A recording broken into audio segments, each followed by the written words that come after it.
ওয়ালাইকুম সবাইকে আমন্ত্রণ জানাচ্ছি আমাদের নতুন একটা ভিডিওতে। এবং আজকের এই ভিডিও থেকে আমরা আলোচনা শুরু করতে যাচ্ছি আমাদের ঢাকা ইউনিভার্সিটির question bank solve series of mathematics. এবং এই সিরিজগুলো জুড়ে আমরা দেখব ঢাকা ইউনিভার্সিটির বিগত বিভিন্ন বছরের প্রশ্নগুলোর সহজ সমাধান ও ব্যাখ্যা, এবং অ্যাট দ্য সেম টাইম এই ব্যাখ্যাগুলোর পাশাপাশি আমরা এগুলো ব্রেকডাউনস এবং অ্যানালিসিসগুলোও দেখে ফেলবো, যাতে করে আমাদের কনভেনশন যে মেথডগুলো আছে সেই মেথডগুলোর পাশাপাশি আমরা যাতে শর্টকাট মেথড ইউজ করে বা উইথ এফিসিয়েন্টলি আমরা যাতে খুব অল্প সময়ের মধ্যে এই এমসিকিউগুলোকে বা সিকিউগুলোকে সলভ করে আসতে পারি। সো সেই সূত্র অনুসারে আমাদের আজকের ভিডিওর টপিকটা হলো গিয়ে সলভ সিরিজ 2016 এবং 2017 এই সালের। ঠিক আছে, আমরা এখান থেকে শুরু করি। আমাদের প্রথম যে প্রশ্নটা দেওয়া আছে, আজকের ভিডিওটা একটু লং ভিডিও হবে, এটা আগে ডিসক্লেমার দিয়ে রাখছি। সো আমাদের এই প্রথম যে ম্যাথটা দেওয়া আছে সেটাকে একটু দেখি। এখানে আমাদের দেওয়া আছে একটা সরলরেখা সমীকরণ, এবং এই সরলরেখা সমীকরণের উপর বলছে যে এই সরলরেখাটার মানে লম্ব সরলরেখা সমীকরণ, এবং যেটা কিনা এই বিন্দুগামী, এটা সমীকরণটা বের করতে বলছে। তাহলে আমরা এটাকে কিভাবে করতে পারি? দেখো, আমাদের সরলরেখার যেটা সমীকরণটা দেওয়া আছে সেটাকে আমরা এখানে লিখে ফেলি। আমাদের দেওয়া আছে 5x minus 7y minus 15 equal to 0। এখন এটা লম্ব সরলরেখা সমীকরণের সমাধানটা আমরা চাইলে তিনটা উপায় বের করতে পারি। প্রথম উপায়টা আমরা কনভেনশনালি শিখে আসছি এইচএসসির জন্য। আমরা দেখেছিলাম, কি মনে আছে, যে আমরা এখান থেকে দেখছিলাম যে কিভাবে এটাকে আমরা সরলরেখা সমীকরণে রূপান্তর করতাম, লম্ব সরলরেখা সমীকরণে জাস্ট কোএফিসিয়েন্টগুলোকে চেঞ্জ করে দিতাম এবং যে কোনো একটাকে মাইনাস নিয়ে আসতাম। তো আমি এটাকে এভাবে লিখি, minus 7x plus 5y plus k is equal two 0। এটা লেখা যায়। এখান থেকে আমরা আসতেছি, এটাকে লেখা যায় 7x plus 5y plus k। এখন আসি, কে এই যে সরলরেখা সমীকরণটা আসছে, এটা একটা লম্ব সরলরেখা সমীকরণ, যেটা কিনা আবার এই 2, -3 বিন্দুগামী। 2, -3 বিন্দুগামী যদি হয়, তাহলে এখান থেকে পরবর্তীতে আমরা যদি এই সরলরেখা সমীকরণটাকে এই বিন্দুর উপর বসিয়ে দিই, বা এই বিন্দুটাকে এই সরলরেখার উপর বসিয়ে দিলে যে ভ্যালুটা পাবো, এটা হলো আমাদের কে এর মান। সো এখন এটা আমরা সিকিউ স্টাইলে এভাবে করতে পারি। তাহলে আমাদের এখান থেকে ধরো কে এর একটা মান চলে আসবে, যে মানটাকে আমরা যদি এখানে বসাই দিই তাহলে আমাদের সরলরেখা সমীকরণ চলে আসবে। সো এখন আসলে আমাদের এই মেথডটা ইউজ করাটা অনেক সময়ের সাপেক্ষ। আমরা এটাকে আরও কীভাবে সহজে সমাধান করতে পারি? দেখো, আমরা চাইলে এই সরলরেখাটার লম্ব সরলরেখা সমীকরণটাকে লিখে ফেলি।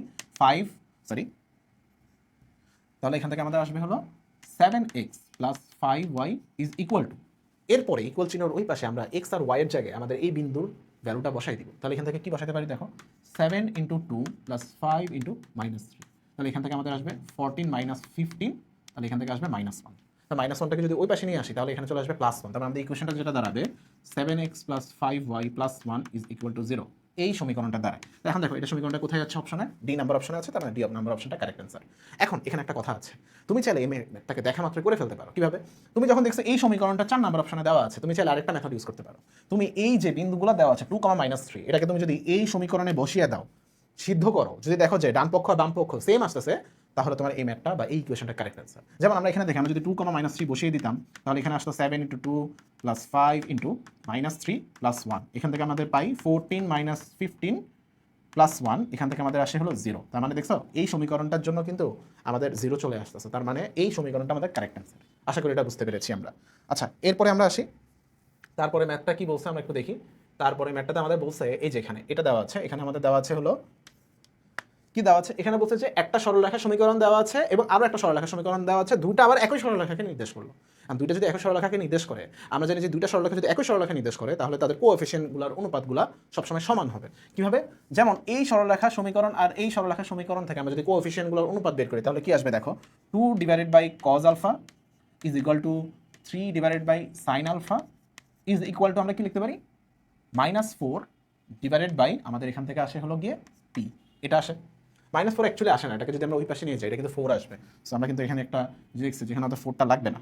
এখন আসি, কি করতে পারি? দেখো, আমরা এখান থেকে কজ আলফা এবং সাইন আলফার ভ্যালু বের করে ফেলতে পারি। দেখো, কজ আলফা সমান কি আসবে ভাইয়া?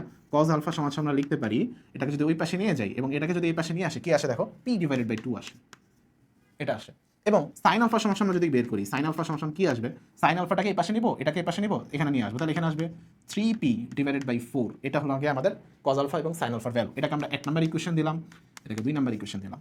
1 এবং 2কে স্কোয়ার করে যোগ করে দিই, তো তাহলে কি আসবে দেখি। আমরা এটাকে কোথায় করব? এখানে করে ফেলি। 1 এবং 2কে স্কোয়ার করে যদি যোগ করি, তাহলে আমাদের এখান থেকে আসবে সাইন স্কোয়ার আলফা এবং কস স্কোয়ার আলফা, যেটা কিনা আমরা জানি 1। তাহলে এখান থেকে আমরা লিখি 1 ইজ ইকুয়াল টু কি হবে? 1 ইজ ইকুয়াল টু, পরের লাইনে আমরা কি লিখতে পারি? 1 ইজ ইকুয়াল টু, আমরা এখান থেকে এটাকে যদি স্কোয়ার করে এটার সাথে যোগ করি, আমরা পাবো P square divided by 4 plus 9p square divided by 4। এটা আসে, এই যে ইজিলি এটা চলে আসতেছে। এরপরের লাইনে আমরা কি করতে পারি? এখান থেকে আমরা 4টাকে পি স্কোয়ারটাকে কমন নিয়ে আসতে পারি। তাহলে 1 ইজ ইকুয়াল টু আমাদের আসবে কি? P square divided by into এখানে আসবে 1/4 প্লাস 9/4। এটা আসে।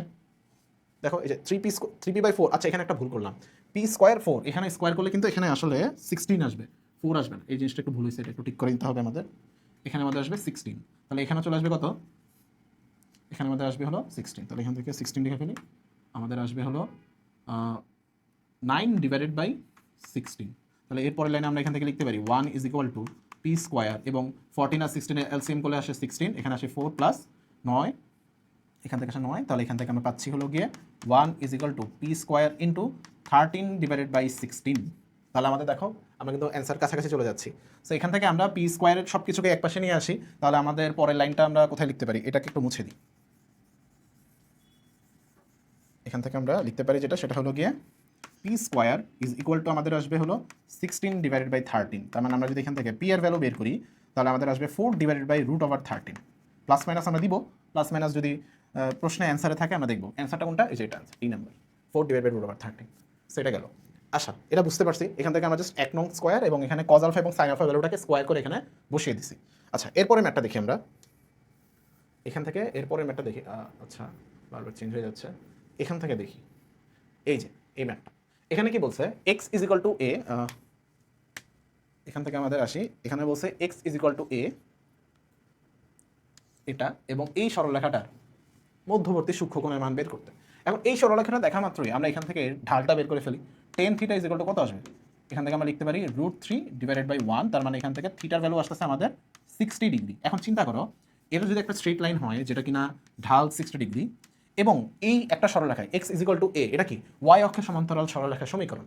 ওয়াই অক্ষের সমান্তরাল সরলরেখার সমীকরণ, এটা হলো এক্স ইজ ইকুয়াল টু এ। তাহলে এই দুইটা সরলরেখা, একটা সরলরেখা এবং এই সরলরেখাটা যে বিন্দুতে ছেদ করছে, এইটা হলো গিয়ে ছেদ বিন্দু। ছেদ বিন্দু কি বলছে, রেখা দেওয়ার মধ্যবর্তী সূক্ষ্মকোণের মান নির্ণয় করতে। তাহলে এই সূক্ষ্মকোণের মানটা কি হবে, এটা অথবা এটা, যে কোনো একটা। সো এটা যদি 60° হয়, এটা একটা 90°, তাহলে এটার অ্যান্সার কি আসবে, 30° আসবে না? এটা যদি 30° হয়, এটা বিপরীত কোণ, এটাও 30°, তাহলে আমাদের কারেক্ট অ্যান্সার হলো 30°। খুবই সোজা একটা ম্যাথ, এটা আমরা বুঝতে পেরেছি আশা করি। আচ্ছা, এরপরে আসি নেক্সট যে ম্যাথটা, আমরা এটা দেখি। ঠিক আছে, এটা এই যে এরপরে ম্যাথটাতে আমাদের বললো কি, এখানে বলছে যে আমরা এখান থেকে বলছে একটা উপবৃত্তের বৃহৎ ও ক্ষুদ্র অক্ষের দৈর্ঘ্য বের করতে বলছে। তো এখন এটা আমরা কিভাবে করতে পারি, এটা আসলে সহজ সমাধান। আমরা জানি কি, একটা উপবৃত্তের সমীকরণটা কি ছিল, x² / a² plus y² / b² is equal two 1। এটা ছিল। এখানে এ জিনিসটা এবং বি জিনিসটা বৃহৎ অক্ষ এবং ক্ষুদ্র অক্ষকে মিলিং করতে আমরা ধরে নিতেছি যে এখানে অ্যাজিউম করে নিই যে এটা হলো কি আমাদের বৃহৎ অক্ষ। আমরা বের করার পরে দেখবো যেটা বৃহৎ অক্ষ না ক্ষুদ্র অক্ষ। সো এখান থেকে আমরা এই সমীকরণটাকে এটার মতন করে বানিয়ে নেই, রূপান্তর করে নিই। কীভাবে করতে পারি, দেওয়া আছে 4x² প্লাস y² / 2। তাহলে এখন ডান পাশে যেহেতু আমাকে 1 আনতে হবে, আমি উভয় পক্ষকে 2 দিয়ে ভাগ করে দিই। তাহলে এখান থেকে আমরা আসবে 4x² / 2 plus y² / 2 is equal two 1। এটা চলে আসছে। এখন কি এটার মতন হয়েছে এখন পর্যন্ত, হয় নাই তো? স্যার আর একটু চেঞ্জ করি, আমরা কি চেঞ্জ করতে পারি, এখান থেকে লিখতে পারি x² / 2। ঠিক আছে, এটাকে আমরা লিখতে পারি x² / 2 না, এখানে একটু ভুল হলো, এখান থেকে আমরা এটাকে মুছে দিই। এখানে আমাদের হবে হলো, এখানে আমাদের 2x² / 1 আসছে, আর এখানে আসছে y² / 2। এখনও কি এটার মতন হলো, হয় নাই তো? বিকজ x² এর কোএফিসিয়েন্ট এখানে 1 আছে, আমাদেরকে এখানে 1 করতে হবে। তো এটাকে কীভাবে করতে পারি, আমি চাইলে ভাইয়া এভাবে লিখতে পারি x² / 1/2, এখানে আসে y² / 2 ইজ ইকুয়াল টু 1। এটা গেল। এখন এই জিনিসটা দেখে অনেকে কনফিউশনের মধ্যে পড়তে পারো। বেসিক্যালি এই জিনিসটা যে কথা, এটা একই কথা। দেখো x², আমি এটা একটু এখানে লিখে দিই বোঝানোর জন্য, x² / 1/2, এটা সমস্যা কি লিখতে পারি, মানে x² ভাগ 1/2 এটা লেখা যায়। এখন ভাগ থাকলে আমরা কি করি, উল্টায় গুণ করে দিই, গুণ করে দিই। তাহলে এটাকে কি করি, গুণ করলাম 2 দ্বারা, তাহলে এটা দেখো 2x² আসে, এই যে 2x² এখানে ছিল। সো আমরা এটাও বুঝতে পেরেছি। তো এটা আসলে সোজা ম্যাথ। তো এখান থেকে আমাদের ফাইনালি এ আর বি এর মান চলে আসছে। যেহেতু আমাদের এই বি এর মানটা বড়, তাই না, এটা তো b² এর মান, এখান থেকে আমরা লিখতে পারি b² is equal two 2, a² is equal two 1/2। তাহলে এখান থেকে আমাদের বি এর মান আসবে কত ভাইয়া, বি এর মান আসবে √2 এবং এ এর মান আসবে হলো 1/√2। এখন আমাদের চাইছে কি, আমাদের বলছে এখানে বৃহদক্ষ এবং ক্ষুদ্র অক্ষের দৈর্ঘ্য বের করতে।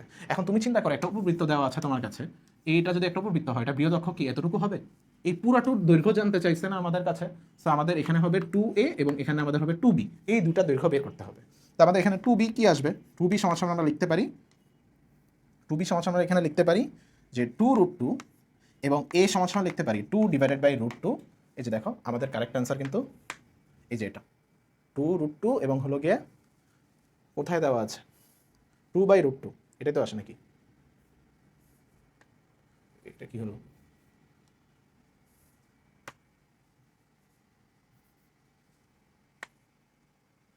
ওকে কি একটা সমস্যা হলো।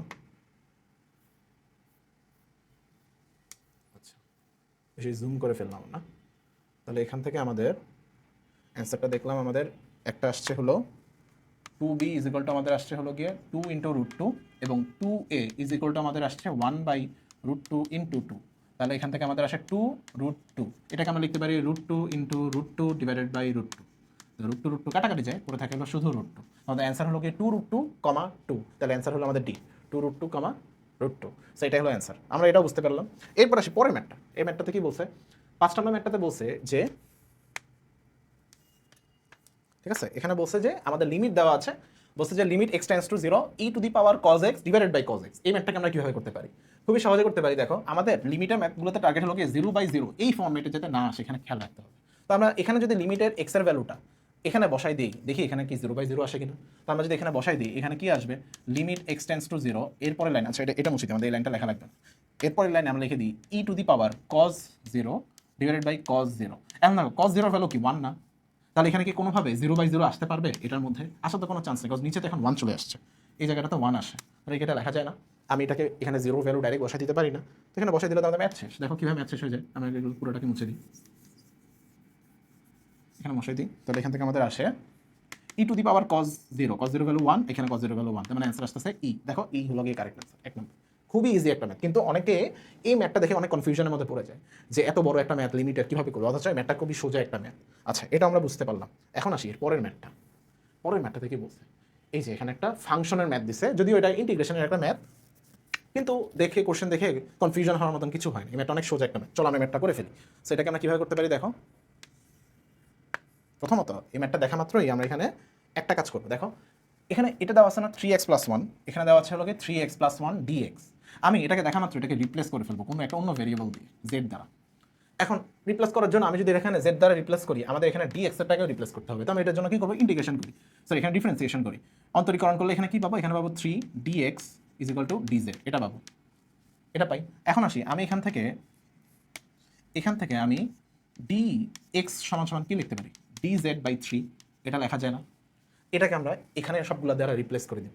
তো আমি যদি এখানে এগুলো দ্বারা রিপ্লেস করে দিই, এখানে যদি এটাকে বসিয়ে দিই, অন্য একটা কালি ইউজ করি, আমরা এই কালিটা ইউজ করি, তাহলে এখানে আমাদের আসবে, ঠিক আছে, এখানে কি লিখতে পারি, ফাংশন অফ জেড, এবং dx এর বদলে আমরা লিখতে পারি dz/3। এতটুকুকে আমরা একটু বাইরে রাখি, এটাকে বাইরে রাখি। এখন দেখো এখানে যে লিমিট বসবে, এই লিমিটকে আমরা এখানে 0 আর 1 বসিয়ে দিব, এটা কি হবে? এটা কি সম্ভব? এটা সম্ভব না। কেন ভাই? রিজনটা হলো গিয়ে যে আমরা এখানে যে z দ্বারা রিপ্লেস করছি, আমাদের এখানে তো লিমিটের ভ্যালুটাও z দ্বারা রিপ্লেস করতে হবে, কারণ এখানে x এর ভ্যালু দেওয়া আছে। তো আমি এটাকে যদি z দ্বারা রিপ্লেস করি, তাহলে আমাদের এখানে কি আসবে, এখানে z দ্বারা রিপ্লেস করলে আমরা যদি এখানে z এর ভ্যালু বসাই দিই, x এর ভ্যালু যদি বসাই দিই, লোয়ার লিমিট 0 ছিল, 0 যদি বসাই দিই, তাহলে এখান থেকে আমাদের z সমান কত আসবে, একবার 3 × 0 + 1, তার মানে এখান থেকে একবার আসে 1। আবার আমি যদি x এর ভ্যালু এখানে 1 বসাই, তাহলে আমাদের z এর ভ্যালু কত আসবে, 3 × 1 + 1 মানে 4। তার মানে আমরা এখান থেকে লোয়ার লিমিট এবং আপার লিমিট দুইটাই পেয়ে গেলাম। এখান থেকে আমরা লোয়ার লিমিট এবং আপার লিমিট দুইটাই পেয়ে গেলাম। তাহলে আমি এগুলো বসাই দিই। আচ্ছা, এটা কিন্তু পুরোটাই মুছে দিই, নতুন করে লিখি। তো আমি যদি এটাকে এখানে লিখি, তাহলে এখান থেকে আমাদের আসবে, সেটা হলো গিয়ে 1 থেকে 4 function of z into dz/3, just x দ্বারা এটাকে রিপ্লেস করছি। পরের লাইনে এখানে কি আসে দেখো, এখানে 1/3 বাইরে চলে যাবে, বাইরে চলে গেলে এখান থেকে আমরা পাবো 1 থেকে 4 fz dz। এখন দেখো 1 থেকে 4 fz dz, এটা দেখতে হুবহু 1 থেকে 4 f(x) dx এর মতো লাগে না? এটার ভ্যালু কত ছিল দেওয়া ছিল, এটার ভ্যালু দেওয়া ছিল 5, এটার ভ্যালু কত দেওয়া ছিল, 5 দেওয়া ছিল। আমরা এখানে 5টাকে এখানে বসিয়ে দিব। 5টাকে যদি এখানে বসিয়ে দিই, তাহলে কি আসবে আমাদের, এখানে যদি আমরা 5 বসিয়ে দিই, তাহলে পরের লাইনে আমাদের আসবে 1/3 × 5 সমান আসবে 5/3। তাহলে এটা আমাদের কারেক্ট অ্যান্সার। দেখি তো এটা কোথায় দেওয়া আছে, এই যে সি নাম্বার। তার মানে এটা হলো কি আমাদের কারেক্ট অ্যান্সার, সি। দেখা যায়, হ্যাঁ। আচ্ছা ঠিক আছে, এখন আসি, এটাকে আমরা বুঝে ফেলছি, এটা সোজা। পরের ম্যাথটা দেখি আমরা। পরের ম্যাথটা দেখলাম, এটাকে একটু ছোট করি। এই যে এই ম্যাথটাকে আমরা কীভাবে করবো, এখানে বলছে ওয়াই, এখানে আসি, এখানে আমাদের কি বলছে দেখো, এখানে আমাদের বলছে যে y = x, y = 0, এবং এই যে বৃত্তের সমীকরণটা দেওয়া আছে, এই বৃত্তের সমীকরণ দ্বারা প্রথম চতুর্ভাগে আবদ্ধ ক্ষেত্রের ক্ষেত্রফল বের করতে, মানে আবার একটা ইন্টিগ্রেশনের ম্যাথ দিল।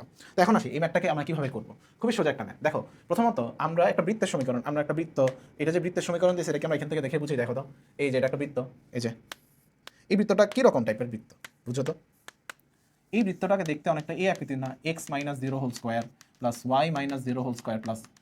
r², এই আকৃতির না? তাই এই আকৃতির বৃত্তের সমীকরণ কীরকম, 0, 0 তার কেন্দ্র, এবং তার ব্যাসার্ধ কত দেওয়া আছে, যেটা r², মানে আমরা এখান থেকে লিখতে পারি 16 এর বদলে লিখতে পারি 4 এর স্কোয়ার। এটা লেখা যায়। তার মানে আমাদের বৃত্তের সমীকরণটা হবে অনেকটা এই যে এরকম। তার মানে এতটুকু দৈর্ঘ্য আমাদের হলো গিয়ে 4,0। এটা আশা করি বুঝতে পেরেছি। এতটুকু হলো ব্যাসার্ধ। এখন বলছে কি প্রথম চতুর্ভাগের ক্ষেত্রে ক্ষেত্রফল এবং y = 0। y = 0 মানে কি y অক্ষের সমীকরণকে নির্দেশ করবো। সো এতটুকুর ক্ষেত্রফল আমাদের বের করতে বলবো। এখন এতটুকুর ক্ষেত্রফল তো আমরা সহজে বের করতে পারি। কিভাবে বের করতে পারি ভাই? পুরো বৃত্তের ক্ষেত্রফলের 1/4 বা 1/4টাকে নির্দেশ করে। তাহলে 1/4 অফ বৃত্তের ক্ষেত্রফল হলো পাই আর স্কোয়ার। তাহলে এখান থেকে আমরা লিখতে পারি 1/4 ইন্টু পাই ইন্টু 4 স্কোয়ার। তাহলে এখান থেকে আমাদের ফাইনালি অ্যান্সার আসে কত? এখান থেকে আমাদের অ্যান্সার আসে 4 পাই। এটা আসে 4 পাই আসে। এখন 4 পাইকে আমাদের আসলেই বৃত্তের ক্ষেত্রফলটাকে নির্দেশ করতেছে। আমাদের কিন্তু বলছে এই যে y = x এর কথাও বলছে। y = x মানে কি ভাই? এখানে লিখি y = x মানে কি? এটা হলো গিয়ে কি মূল বিন্দুগামী সরলরেখার সমীকরণ না? এবং এটার ঢাল কত? ঢাল হলো গিয়ে আমাদের 45 ডিগ্রি। তো এখানে ঢাল হলো কি m হলো 1 মানে কি 1045 ডিগ্রি। তাহলে 1 যদি হয় এই ঢালটা দেখতে অনেকটা এরকম হবে। দেখো তো আমি এটা একটা অন্য কালি ইউজ করলে মানে ভালো হতো। এখানে একটা অন্য কালি দিই। এটাকে নির্দেশ করতেছে। তাহলে এতটুকুর ভিতরে যা আছে এই পুরাটুকুর ক্ষেত্রফল আমাদের অ্যাকচুয়ালি বের করতে বলছে। এখন দেখো এই যে আমি এই রেখাটাকে আঁকলাম, এই রেখাটা কিন্তু অ্যাকচুয়ালি আমাদের এই বৃত্তের এতটুকুর দৈর্ঘ্যকে আরও অর্ধেক করে ফেলছে। দেখো এটা কিন্তু অর্ধেক করে ফেলছে। তাহলে এটা যদি অর্ধেক করে ফেলে তার মানে আমাদের এই ক্ষেত্রফলটা কি অর্ধেক হয়ে যাবে না? তাহলে 4 পাইয়ের অর্ধেক কত? 4 পাই ইন্টু হাফ। আমাদের অ্যান্সার আসে হলো 2 পাই।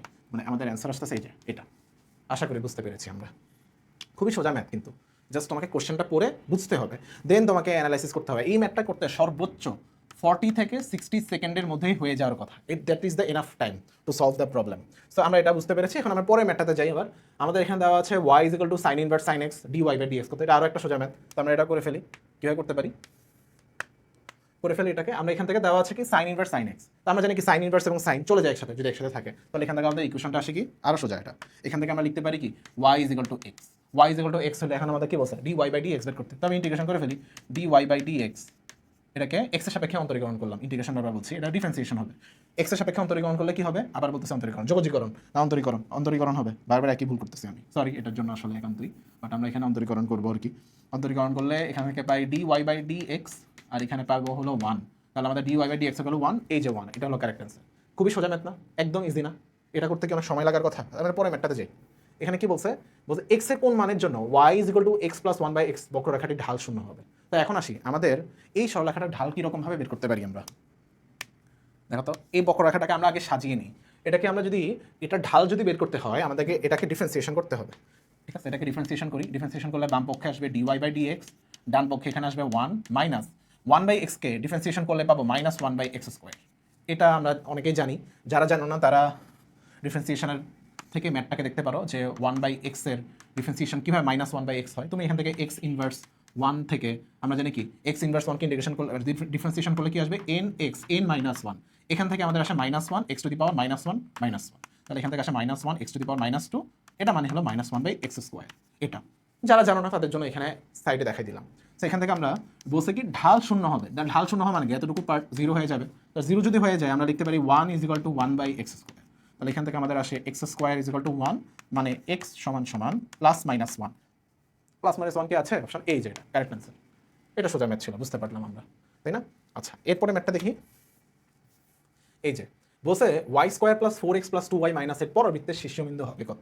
এই পরাবৃত্তের শীর্ষবিন্দু এরকম টাইপের বড় একটা পরাবৃত্তের ইকুয়েশন যদি দিয়ে থাকে আমরা কিন্তু এটাকে সহজে সমাধান করতে পারি। কিভাবে? আমাদেরকে টার্গেট রাখতে হবে এটাকে y - α² + 4a x - β এই আকৃতিতে বানাতে হবে। তো এই আকৃতিতে আমরা কিভাবে বানাতে পারি জিনিসটাকে একটু দেখে ফেলি। এখানে আমাদের দেওয়া আছে কি y² + 4x + 2y - 8 = 0। এটা এখন এখানে আমরা y রিলেটেড টার্মসগুলোকে একপাশে আনি, x রিলেটেড টার্মসগুলোকে ওই পাশে নিয়ে যাই। y² + 2 × y × 1। এখানে আমরা 2y দেওয়া আছে, 2y এর সাথে মনে মনে একটা 1 গুণ আকারে আছে এবং এখানে আমরা কি করতে পারি 1 এর স্কোয়ার করতে পারি।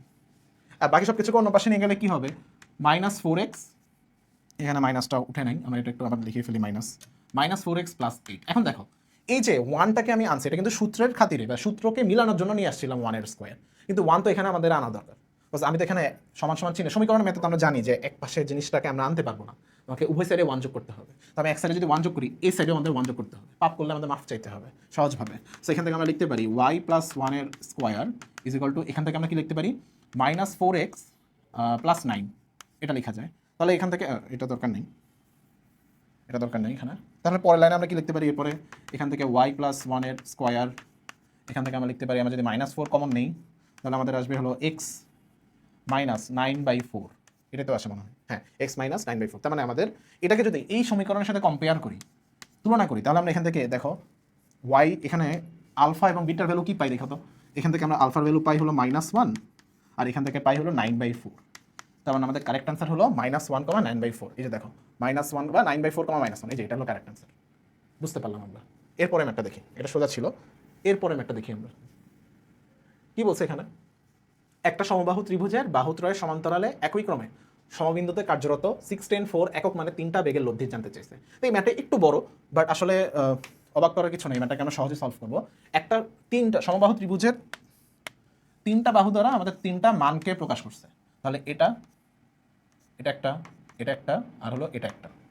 এই 3টাকে আমরা যদি সমবিন্দুতে কার্যরত করতে চাই, এই সমবাহু ত্রিভুজের 3টা বাহু দ্বারা সমবিন্দুতে যদি নিয়ে আসতে চাই, তাহলে আমাদের কিন্তু এটাকে একটু সুন্দর মতো সাজাতে হবে। কীভাবে সাজাতে পারি দেখো, বারবার এটা চলে যাচ্ছে, সেটাকে আমি সাজাতে পারি এভাবে।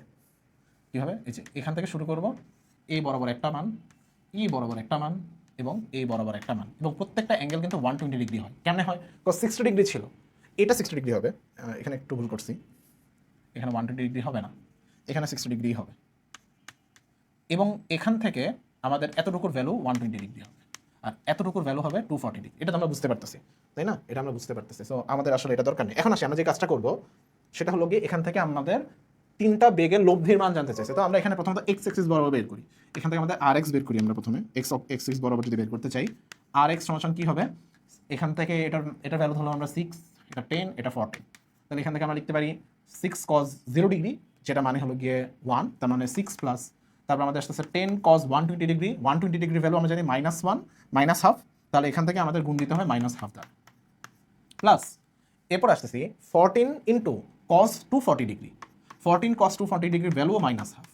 তাহলে এখান থেকে আমাদের ফাইনালি আসতেছে যেটা, সেটা হলো গিয়ে 6 -5 -7, তাহলে এখান থেকে আমরা ফাইনালি পাচ্ছি -6। এটা হলো গিয়ে কি আর এক্স এর ভ্যালু। বা এখান থেকে আমরা সব কিছু যদি মুছে দিই, এটা সব কিছু মুছে দিয়ে আমরা একবারে লিখি যে আমাদের আর এক্স এর ভ্যালু হলো -6। এখান থেকে আমাদের আর এক্স এর ভ্যালু আসবে -6। এখন আসি আর ওয়াই এর ভ্যালু বের করি, মানে আর সাইন থিটার ভ্যালু বের করি। তো সাইন থিটার ভ্যালু কি হবে, প্রথম আসি 6 এর জন্য সাইন 60 ডিগ্রি। 6 সাইন 60 ডিগ্রির ভ্যালু আমরা কি জানি, সরি এটা বের করি আমরা এই বরাবর প্রথমে। 10 cos 0 ডিগ্রি, এখানে আমরা লিখতে পারি কত, 10, এখান থেকে আমরা যেভাবে করছিলাম ওইভাবেই করি। এটা কি ছিল 6 cos 0 ডিগ্রি, তাহলে এখান থেকে আমরা লিখতে পারি 6 ইন্টু সাইন 60, এন্ড সাইন 60 এর ভ্যালু কত, √3/2। তাহলে এখান থেকে আমরা লিখতে পারবো কি 6 ইন্টু √3/2, এটা গেল, এটা লিখতে পারছি। প্লাস 10 এর জন্য আমরা কি লিখতে পারি, 10 sin 0 ডিগ্রি। তাহলে 10 sin 0 ডিগ্রির ভ্যালু কত আসবে, 0 আসবে, sin 0 ভ্যালু 0। এবং এরপরে আমরা এখান থেকে আবার কি লিখতে পারি, এখান থেকে আমাদের আসবে হলো গিয়ে কত আসবে, এখান থেকে 14 এর জন্য 14 sin 240 ডিগ্রি। তাহলে 240 ডিগ্রির জন্য আমাদের কত আসবে, -√3/2। তাহলে এখান থেকে কাটাকাটি চলে যাওয়ার পর আমাদের অ্যান্সার ফাইনালি থাকবে 3√3 মাইনাস, এখানে আমাদের থাকবে হলো গিয়ে 7√3। তাহলে আমাদের এখান থেকে অ্যান্সার আসে কত, এখানে কি আমি ভুল করছি, এখানে একটু ভুল হয়েছে। আমরা এই ভ্যালুটাকে এখানে, এটাকে আমরা 10 ধরে নিই, তাহলে আমাদের জন্য মানে সুবিধা হয়। এটাকে মুছে দিই, এটাকে আমরা 6 ধরবো, যেটা ছোটো বাহু, এটাকে আমরা এখানে ধরি, এটাকে আমরা 10 ধরি এখানে ধরলে আমাদের ইজি হয় জিনিসটা। তাহলে এখান থেকে আমাদের 10 আসবে, এটা আর এটা 14। তাহলে এখান থেকে আমাদের ফাইনালি অ্যান্সার আসতেছে এখান থেকে আমাদের 5, তাহলে -2√3, এটা আসে আমাদের অ্যান্সার। এই যে এটা অ্যান্সার আমাদের আসে। এখন ভাই কেন আমি এই কাজটা করছিলাম, এটা যদি আমি প্রথমে করতাম তাহলে কিন্তু আমার -6ই আসতো। তো 6 cos 0 ডিগ্রি ভ্যালু 6 আসতো, এখান থেকে 10 আমাদের cos 120 ডিগ্রি, আর হলো 14 cos 240 ডিগ্রি। কেন এই কাজটা করছি, বিকজ আমাদের একবারে যে সমান্তরাল ভূমির সমান্তরাল বাহুটাকে আমি এখানে ছোট বাহুটা বা ছোট ভ্যালুটা ধরে ডিনোট করছি, এটা প্রথম বাহুটাকে, বাকিগুলোকে আমরা সাইমালটেনিয়াসলি যেটাই ধরি সেটাই হবে। সেখান থেকে আমাদের অ্যান্সার আসতেছে -2/3। এটা কি বানাচ্ছে, তাহলে একটা -6, একটা হলো -2/3। তাহলে এখান থেকে আমরা আর সমান কি জানি, আর এক্স এর স্কোয়ার, আমরা এখানে লিখি, এটাকে সব কিছু মুছে ফেলি। এখান থেকে আমরা আর এক্স এর ভ্যালু, আর সমান কি লিখতে পারি, আর ওয়াই এর স্কোয়ার প্লাস আর এক্স এর স্কোয়ার। তাহলে এখান থেকে কি লেখা যায়, 2√3 এর স্কোয়ার, মাইনাস ছিল, মাইনাস ভিতরে যা দিই উঠাইতে হবে, -6 এর স্কোয়ার। তাহলে এখান থেকে আমাদের আসবে 4 × 3 মানে 12, প্লাস এখানে আসবে হলো গিয়ে আমাদের 36। তাহলে আমাদের আসবে হলো √48। √48কে আমরা চাইলে লিখতে পারি 3 × 16। 3 × 16 লিখলে আমাদের আসবে 4√3। এটাই হলো আমাদের কারেক্ট অ্যান্সার। এই যে 4√3, এই যে 1 নম্বরটা কারেক্ট অ্যান্সার। তো এই ম্যাটটা আমরা বুঝতে পারছি। আচ্ছা, তারপরেরটা করি আমরা। এরপরে ম্যাটটা কি দিচ্ছে আমাদের এখানে 12 নম্বরে, এই যেটা এই ম্যাথটা আমরা একটু দেখব। টু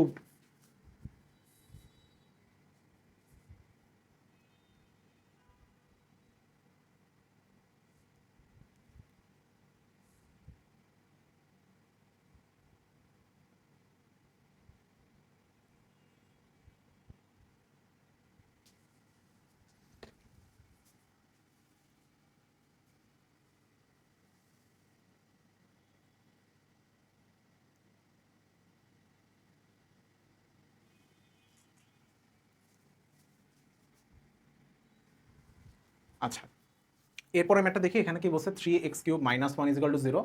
এর মূলগুলো আলফা বিটা গামা হলে alpha cube plus beta cube plus gamma কিউবের মান বের করতে বলছে। তাহলে এই ম্যাথটাকে আমরা কীভাবে করতে পারি? দেখো, এটাকে আমরা সহজে সমাধান করে ফেলি। তো এখানে বলছে কি যে আলফা বিটা এখান থেকে 3x³ - 1 এটা দেওয়া আছে, 3x³ - 1 = 0। তাহলে এখান থেকে আমরা এটাকে একটু এলাবোরেট করি।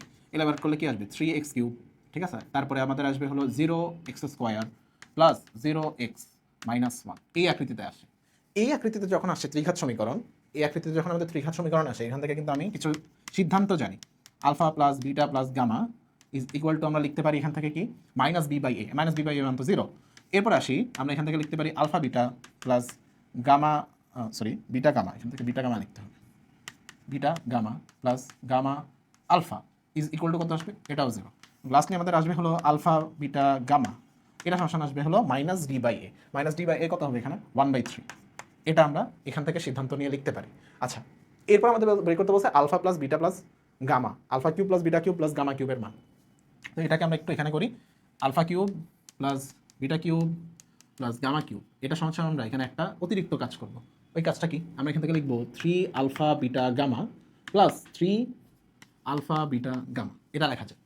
এই জিনিসটা যদি লিখি, এখানে কি লাভটা হলো? এখানে আমি একটা ফর্মুলা লিখতে পারি এটার জন্য। কি ফর্মুলাটা ছিল? ফর্মুলাটা ছিল alpha plus beta plus gamma into alpha beta plus, এখানে আমার একটু ভুল হয়েছে, আমরা এখান থেকে হ্যাঁ plus beta gamma plus gamma alpha into plus 3 alpha beta gamma, এটা লিখতে পারি। ঠিক আছে, এই জিনিসটা লিখতে পারি। এখানে একটা জিনিস ভুল হয়েছে আমাদের, এখানে আমাদের এটার সাথে মাইনাস দিতে হবে। সরি, এই জায়গাটা একটু ভুল হয়েছে, আমরা এখানে একটু চেঞ্জ করব। এখানে একটু ভুল হয়েছে, এই পুরোটাই মুছে দিই। আমাদের ফর্মুলাটাই লিখতে ভুল হয়ে গেছে আমাদের। তাহলে এখান থেকে আমরা লিখতে পারি সেটা হলো, এখান থেকে লেখা যায় আলফা প্লাস, এখান থেকে লিখবো আমরা alpha square plus beta square plus gamma square. এটা কেন লিখলাম? এটা তো গুণ আকারে আছে এটার সাথে। Into alpha square plus beta square plus gamma square minus alpha beta minus gamma, alpha gamma লিখে ফেলি মাইনাস বিটা গামা, এটা লেখা যায়। প্লাস আমরা লিখতে পারবো 3 আলফা বিটা গামা। এতটুকু পর্যন্ত ঠিক আছে। এখন আসি, এতটুকু ভ্যালু কিন্তু চলে যাবে, এতটুকু 0 হয়ে যাবে। কেন 0 হয়ে যাবে জানো? রিজনটা হলো কি, এই যে আলফা বিটা গামার ভ্যালু হলো 0। তাহলে এখানে তুমি 0 দিয়ে কোনো কিছুকে যদি গুণ করে দাও, পুরোটাই বাদ হয়ে যাবে না?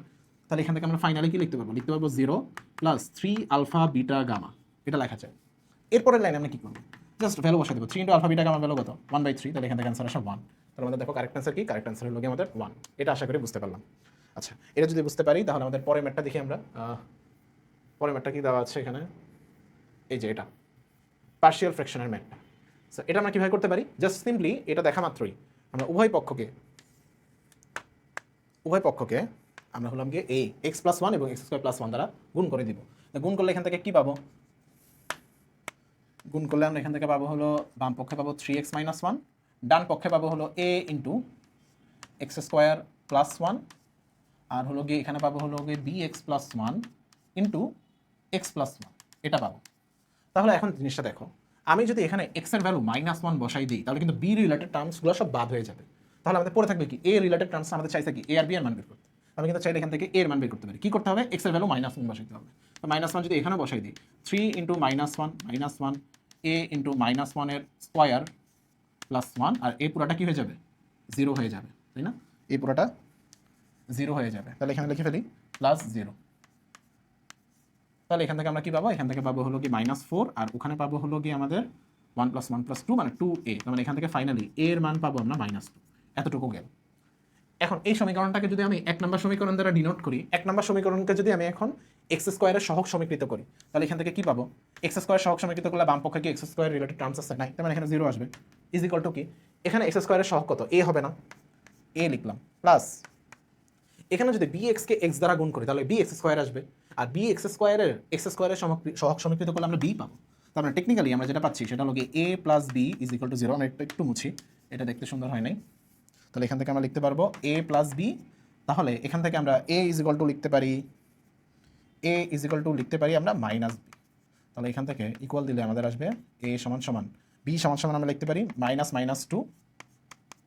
তাহলে আমাদের বি এর ভ্যালু আসতেছে টু। তার মানে আমাদের এ এর অ্যান্সার মাইনাস টু, বি এর অ্যান্সার হলো টু। তাহলে আমাদের অ্যান্সার কোনটা correct? Minus two comma two, তার মানে এটা কারেক্ট অ্যান্সার। এটা বুঝতে পারছি আমরা। আচ্ছা, এটা সোজা ম্যাথ ছিল। তাহলে এটা যদি চলে যায়, পরের ম্যাথটা দেখি। এই যে এটা, এখানে কি বলছে? এই ম্যাথটাতে কি বলছে? বলছে যে এই ম্যাথটাতে কি বলছে? বলছে যে ঠিক আছে, এখানে বলছে যে টেন ইনভার্স, এটা আবার কি উঠলো, দাঁড়াও, এবার ঠিক আছে। আচ্ছা, এখন আসি, কি বলছে? বলছে যে tan inverse x plus one by x plus tan inverse x minus one by x. আমি এটাকে দেখার মতো এটাকে এ ধরে নিই, এটাকে বি ধরে নিই। আমরা ফর্মুলা জানি tan inverse A plus tan inverse B সমান কি? টেন ইনভার্স কি হবে? A plus B divided by হলো ওয়ান মাইনাস এ বি, এটা হবে। তাহলে এখান থেকে আমি লিখতে পারি tan inverse A plus B এর মান কত? X plus one by x plus x minus one by x into one minus x plus one by x into x minus one by x, এটা লেখা যায়। তাহলে এখান থেকে আমাদের মাইনাস এক্স চলে যায়, পড়ে থাকে আমাদের টেন ইনভার্স টু এক্স। আর নিচে কি পড়ে থাকে? নিচে পড়ে থাকে ওয়ান মাইনাস, এখানে পড়ে থাকে হলো x square minus one by x square formula অনুসারে। তাহলে এখান থেকে আমরা কি পাবো ফাইনালি? টেন ইনভার্স ওয়ান, এখান থেকে পাবো টু এক্স ডিভাইডেড বাই, এখান থেকে আমরা কি লিখতে পারি? এখান থেকে লিখতে পারি one minus x square plus one by x square, এটা লেখা যায়। মাইনাস ওয়ান দিয়ে ভিতরে গুণ করে ফেলছি। আচ্ছা, এটা সমান সমান হলো আমাদের এতটুকু আসে, এবং এটা সমান সমান আমাদের ইকুয়াল দিয়ে বলছে কি টেন ইনভার্স টু হবে। তাহলে এটা যদি টেন ইনভার্স টু এর সমান হয়, আমরা এখান থেকে কি লিখতে পারি? দেখো, এতটুকু যদি টেন ইনভার্স টু এর সমান হয়, তার মানে আমি এখান থেকে লিখতে পারি টেন ইনভার্স টু। তার মানে টেন ইনভার্স যদি উভয় পক্ষ থেকে আমরা উঠিয়ে দিই, তাহলে পরের লাইনে আমাদের কি আসবে? পরের লাইনে আমাদের আসবে হলো two x divided by one minus x square plus one by x square which is equal to আমাদের আসবে শুধু টু। দেখো এতটুকু পর্যন্ত ঠিক আছে না? এখানে এটা ছিল, এখান থেকে আমি এটাকে গুণ করে x square minus one by x square formula অনুসারে লিখলাম, দেন হলো গিয়ে এটাকে ভিতরে দিয়ে গুণ করে দিচ্ছি, তাহলে শেষ। তাহলে এখান থেকে আমরা এটাকে উভয় পক্ষের দিয়ে যদি গুণ করে দিই, তাহলে two x is equal to আসবে two minus two x square. হ্যাঁ, এরপরে আসবে হলো গিয়ে টু বাই এক্স স্কোয়ার। তাহলে এখান থেকে আবার আমরা যদি কী করবো, এটাকে টু এক্স স্কোয়ার, আচ্ছা এটাকে এক্স স্কোয়ার দ্বারা গুণ করে ফেলি উভয় পক্ষকে। কী করলাম এটা? উভয় পক্ষকে যদি আমরা এক্স স্কোয়ার দ্বারা গুণ করে ফেলি, তাহলে কি আসতো? আমাদের ইকুয়েশনটা আসছিল two is equal to one minus, এটা আমরা মুছে ফেলি, এখানে একটু ভুল হয়েছে আমাদের, আসলে আমরা মুছে ফেলছি এটাকে, এটার জন্য ক্ষমা প্রার্থী। X square plus one by x square এটা ছিল, আর এখানে ছিল লোকে টু। তাহলে আমি এখন উভয় পক্ষকে যদি উভয় পক্ষ, এটা কি ছিল? এটা উপরে ছিল টু এক্স, হ্যাঁ এভাবে, এবার ঠিক আছে, উপরে ছিল টু এক্স। তো আমি কি করছি? উভয় পাশে আর আর গুণ করে দিচ্ছি। আর আর গুণ করলে আমাদের কি আসবে? এখানে আমাদের আর গুণ করলে আসবে ফোর এক্স, এটাই তো ছিল নাকি? টু ইজ ইকুয়াল টু আমাদের দেওয়া ছিল হলো গিয়ে, হ্যাঁ ডান পক্ষে এটা ছিল, বাম পক্ষে টু ছিল, এটা ঠিক আছে, এটা সমস্যা আমাদের টু ছিল। তাহলে এখান থেকে আমরা লিখতে পারি টু এক্স, এটাকে যদি গুণ করে দিই, two x is equal to two minus two x square plus two by x square, এটা আসে। উভয় পক্ষকে যদি আমি এক্স স্কোয়ার দ্বারা গুণ করে দিই, তাহলে আমাদের আসবে টু এক্স কিউব। এটা কি হবে? এটা নাকি ভুল করছি? এটাকে ভুল করছি এখানে। তাহলে এখান থেকে আমাদের আসবে টু এক্স, আর এখানে আসবে আমরা যদি এক্স স্কোয়ার নিই, তাহলে আমাদের আসবে two minus two x to the power four plus two, আর এখানে যদি আমরা টু এক্স দিয়ে গুণ করে দিই, আমাদের আসবে কত? Two x cube is equal to two minus two x to the power four plus two, এটা আসে। সব কিছুকে এক পাশে নিয়ে আসি, টু দ্বারা যদি ভাগ করে দিই, এখানে আমাদের একটা ভুল হয়েছে। ভুল কী হয়েছে? টু এক্স স্কোয়ার আসবে এখানে একটা, এটা লিখে নিই, আর এবার ঠিক আছে, টু এক্স স্কোয়ার। তাহলে মাইনাস টু দ্বারা যদি গুণ করে দিই, তাহলে আমাদের আসবে minus two x to the power four, তারপরে আসবে হলো কি two x square plus two, তারপরে এখানে আসবে হলো কি প্লাস টু এক্স কিউব। তাহলে এখান থেকে আমরা যদি এটাকে সাজাই লিখি two x to the power four, সব কিছুকে এক পাশে নিয়ে আসি, মাইনাস ওয়ান দ্বারা গুণ করি, তাহলে টু এক্স কিউব, তারপরে আমাদের আসবে হলো এটা আসবে প্লাস, এটা minus two x square minus two, এটা আসে। সব কিছু থেকে টু বাদ দিলে আমাদের আসবে x to the power four plus x cube minus x square minus two, এটা আসে। এখন এখানে আমরা কি করবো? আমাদের এখানে জাস্ট বলছে এক্স এর মান বের করতে। তো এক্স এর মান বের করার জন্য আমরা হলাম গিয়ে এখান থেকে এটাকে সমাধান করতে হবে। এটা সমাধান আমাদের একটু ভুল হয়ে গেছে মোস্ট প্রবাবলি, আমরা এখানে পুরো ম্যাটটাই ভুল করছি, এটা তো আসলে আমরা দেখি নেই। আমাদের এখানে ওয়ান বাই থ্রি এর জায়গায় এখানে 1/x² জায়গায় এখানে 9 আসবে কেন? কজ এখানে 1/x দ্বারা বুঝাইতেছে আসলে 1/3। তো আমরা এখানে একটু ভুল করছি। এখানে যদি এটা কারেক্ট করি তাহলে আমাদের ম্যাথ হয়ে যাবে আসলে। তো এতটুকু আমরা মুছে দিব এখানে আসলে, পুরোটুকুই মুছে দিই আমরা এখানে, সব কিছু মুছে দিলে এখান থেকে আমরা লিখতে পারি 2x ডিভাইডেড বাই, এখানে পাইছিলাম আমরা 1 - x², তারপরে এখান থেকে পাইলাম হলো 1/x² ছিল প্লাস মাইনাস ছিল, এখান থেকে আমরা লিখতে পারি 1/9, এখান থেকে আমরা লিখতে পারি 2। এবার আসি, আমরা যদি এটাকে আর গুণন করে দিই তাহলে এখানে আসবে 2 - 2x² প্লাস 2/9, আর এখানে আসবে 2x। আচ্ছা, এটা গেল। তাহলে এখন আসি এখান থেকে এলসিএম করলে কী পাবো? এলসিএম করলে পাবো 9, এখানে যদি আমরা গুণ করি 18, ঠিক আছে, -18x² প্লাস 2, আর এখানে পাবো 2x। তাহলে পরের লাইনে আমরা লিখতে পারি 18 - 18x² প্লাস 2 18x। এটা যায়। এখন আমরা যদি সব কিছুকে এক পাশে নিয়ে আসি, 18x², তারপর এখানে আসবে হলো মাইনাস, এটাকে যদি ওই সব কিছুকে ওই পাশে নিয়েছি তাহলে হ্যাঁ আবার মুছে ফেলছি, ঝামেলা লেগে গেল। এখান থেকে আমরা পাইছিলাম হলো 2x ডিভাইডেড বাই আমরা এখানে পেয়েছিলাম হলো 1 ডিভাইডেড বাই হলো গিয়ে x² ছিল মনে হয়, আর এখানে ছিল 1/9। আচ্ছা, এবার ঠিক আছে, আমরা একটু করি, আমাদের বারবার একটু সমস্যা হচ্ছে। সো এটাকে আমরা একটু ঠিক করে লিখি। এখান থেকে আমাদের আসবে 2x, ওই পাশে গুণ করলে 2 - 2x² প্লাস 2 ডিভাইডেড বাই 9। আমরা যদি 9 দিয়ে ওই সাইডকে গুণ করে দিই তাহলে এখান থেকে পাবো হলো 18x, তাহলে আসবে হলো আমাদের 18 - 18x² প্লাস 2। ঠিক আছে, এখন সব কিছুকে এই পাশে নিয়ে আসি, তাহলে আমাদের আসবে 18x² plus 18x minus 18 minus 2 0। এটা আসে। তাহলে এখান থেকে আমরা লিখতে পারি কি, এটাই তো আসে, হ্যাঁ 20 - 20 হয়ে যাবে। তাহলে 18x² প্লাস 18x মাইনাস 20 0। তাহলে এখান থেকে আমরা যদি 2 দিয়ে ভাগ করে দিই তাহলে আসবে 9x² প্লাস 9x মাইনাস 10 0। এটা আসে। এরপর লাইনে আমাদের এখানে মিডলটন ফ্যাক্টরাইজেশন করতে হবে। এখানে মিডলটন ফ্যাক্টরাইজেশন করার পরে আমাদের অ্যান্সার চলে আসবে। এখন এখান থেকে মিডলটন ফ্যাক্টরাইজেশন তো পরীক্ষার হলে করাটা টাফ, তাই না? এখান থেকে করাটা টাফ, কিন্তু আমরা তারপর একটু করি যে লং কাট মেথডে আসে। এই ম্যাথটা আমাদের যদি করতে হয় এখানে আসবে -90 থেকে পরবর্তীতে